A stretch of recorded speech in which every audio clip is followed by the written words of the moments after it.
ભાજપના વિકાસનો સંકલ્પ વિજયનો ઉત્સાહ કાર્યક્રમ વિજયી પ્રતિનિધિઓએ જનતાનો માન્યો આભાર। કાંકરેજ તાલુકાના ખીવણા ગામે વિશ્વ પર્યાવરણ દિવસ નિમિત્તે ભારતીય જનતા પાર્ટી દ્વારા વિકાસનો સંકલ્પ વિજયનો ઉત્સાહ કાર્યક્રમનું આયોજન કરવામાં આવ્યું હતું। સ્થાનિક સ્વરાજ્યની ચૂંટણીમાં ભાજપને મળેલા ભવ્ય વિજય બાદ મતદારો અને જનતાનો આભાર વ્યક્ત કરવા ઋણ સ્વીકાર સમારોહ યોજાયો હતો, જેમાં કાંકરેજ તાલુકાના વિવિધ વિસ્તારોમાંથી મોટી સંખ્યામાં લોકો ઉપસ્થિત રહ્યા હતા। કાર્યક્રમની શરૂઆત દીપ પ્રાગટ્ય સાથે કરવામાં આવી હતી। આ પ્રસંગે દેવદરબાર જાગીર મઠના એક હજાર મહંત શ્રી બળદેવનાથ બાપુ, શ્યામગીરી બાપુ, જગદીશવંત બાપુ, ભગવાનપુરી બાપુ સહિતના સંતો મહંતો ઉપસ્થિત રહ્યા હતા।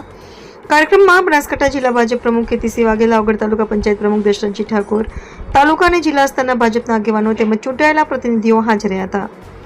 વક્તાઓએ પોતાના સંબોધનમાં જણાવ્યું હતું કે આવાસ, વીજળી, પાણી, રોડ, રસ્તા, શિક્ષણ, આરોગ્ય, કૃષિ અને ઉદ્યોગ ક્ષેત્રે સરકાર દ્વારા કરાયેલા વિકાસ કાર્યોને જનતાએ સ્વીકાર્યા છે, જેના પરિણામે સ્થાનિક સ્વરાજ્યની ચૂંટણીમાં ભાજપનું વ્યાપક સમર્થન મળ્યું છે।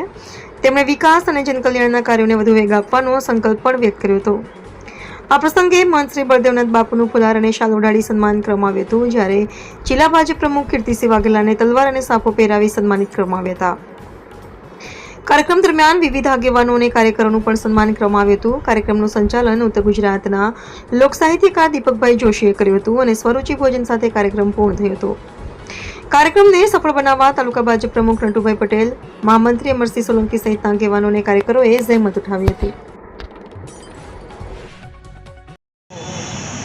ગુજરાત પ્રદેશ ભારતીય જનતા પાર્ટીના અધ્યક્ષ આદરણીય શ્રી સી આર પાટીલ સાહેબ કે જે વિશ્વના 100 શક્તિશાળી માણસોમાંથી એક છે। નરેન્દ્રભાઈ અને અમિતભાઈ પછી શક્તિશાળી નેતા તરીકે સી આર પાટીલ સાહેબ આવે છે અને મોદી સાહેબે પાટીલ સાહેબને પાણી વિભાગનું મંત્રાલય આપ્યું છે અને એમને પાણી બચાવવાનું કામ પ્રદેશ અધ્યક્ષ તરીકે જે અભિયાન ચાલુ કર્યું તે અભિયાનને ભારતીય જનતા પાર્ટી વર્તમાન સમયમાં પણ આગળ વધારી રહી છે કે ભાઈ ખેતરનું પાણી ખેતરમાં, ગામનું પાણી ગામમાં। તો કઈ રીતે થઈ શકે? ભાઈ ખેતરની અંદર પણ સોર્સ સ્ટોક કરીને પાણીને ઉતારી શકાય, વૃક્ષનું વાવેતર થાય, ઉછેર થાય। મિત્રો, પ્રકૃતિને આપણે જો સાચવશું તો પ્રકૃતિ આપણને સાચવશે અને પ્રકૃતિ વનનું જીવન છે જ નહીં અને પ્રકૃતિને બચાવવું હોય તો સૌથી મોટું કામ કરવું હોય તો આપણે બધાએ વૃક્ષો વાવવા જોઈએ, આપણે બધાએ પાણી બચાવવું પડે, આપણે બધાએ પ્રાકૃતિક ખેતી કરવી પડે।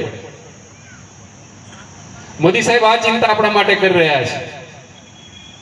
આજે 5 જૂનના દિવસે વૃક્ષારોપણના કાર્યક્રમોની શરૂઆત થઈ છે।